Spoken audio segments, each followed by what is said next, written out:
My name is Gavin Evans, and this is my review of We Can Be Heroes.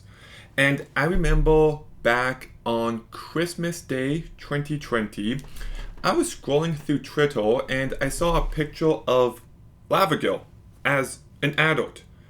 And I just thought to myself, are they making a Shark Boy and Lava Girl too?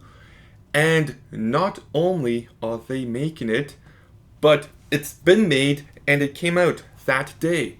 So I watched it a couple days later and I like it. Like it's definitely flawed. It's not a great movie, but I did enjoy my time with it.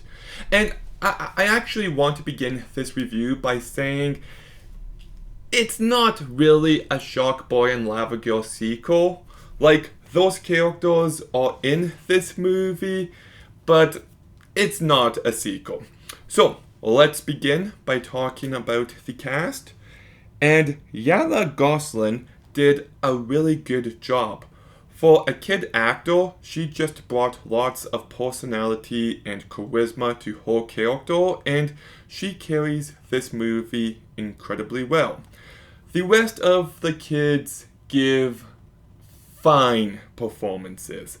They're serviceable, but definitely not great. Pedro Pascal, if you know me, you know I hate him. He is atrocious as Joel. He's awful in The Materialist. He's bad. I don't know. He does have a few good performances, but I really don't care for him. But he actually does a pretty good job here.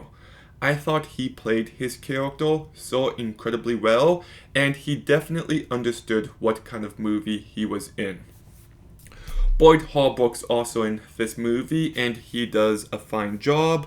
You've got Priyanka Chopra Jones, who actually kind of fits nicely within this movie's tone. Taylor Dooley's back as Lava Girl, and like I said, she's not really in this movie much.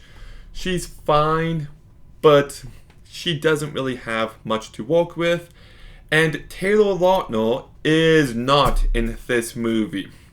Like, I don't know what happened there, if it was the studio, the director, or the actor, but he should have been in this movie. What's the point in bringing back Shark Boy if it's not Shark Boy?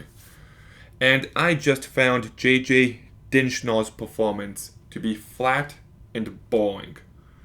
So the cast is a bit of a mixed bag, but the people who needed to stand out definitely stood out. And this movie definitely feels like a Robert Rodriguez kids movie from top to bottom.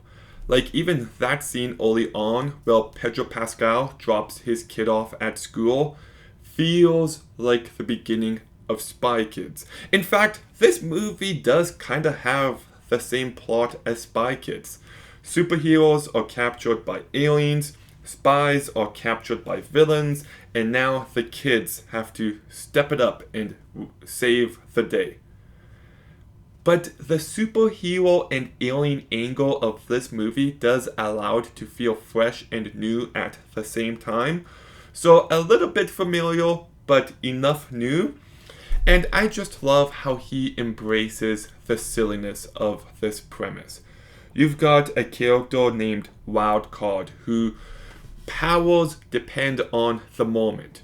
You've got a character named Rewind who can bring rewind time, and Fast Forward who can speed up time. And I really like how these characters use their powers throughout the movie. You've got this guy who stretches. You've got this girl that when she sings in low notes, people float, and high notes, people fall. You've got this guy stuck in slow motion.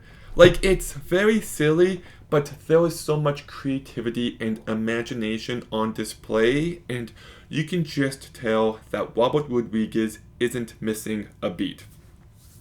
I also do like the production design of this movie. It definitely has personality. It does look a little too artificial. Maybe it could have been polished up a bit, but still pretty good.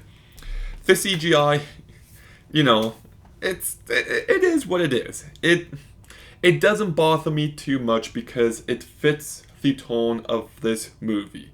It's meant to be campy. It's meant to be silly. And the story does have a few twists and turns, so there is plenty to love here. But in typical Robert Rodriguez fashion, it can be cringe at times. Shark Boys and Lava Girl's Daughter, I didn't like.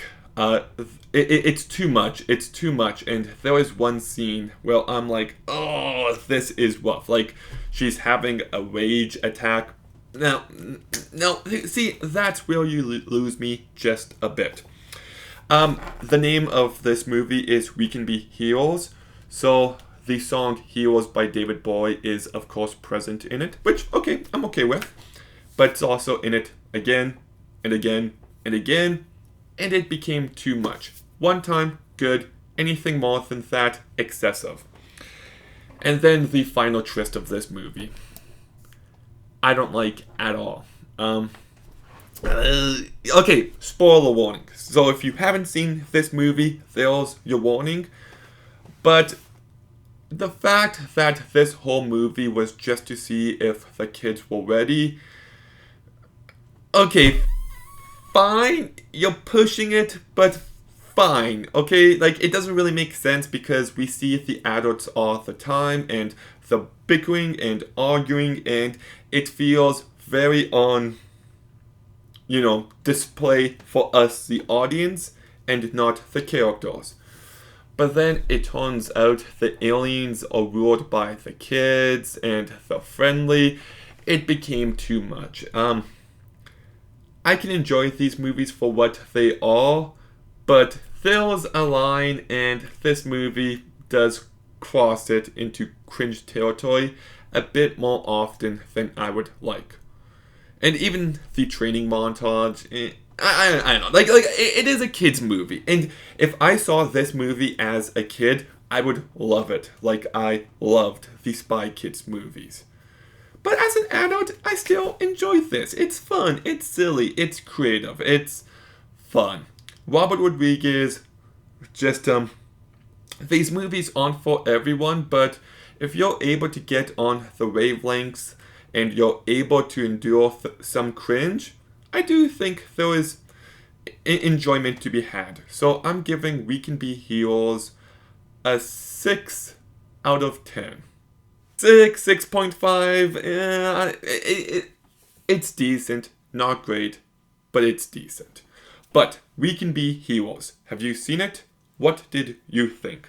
Let me know in the comments down below. Make sure you like, comment, subscribe. Stay tuned for more videos soon. And Gavin out.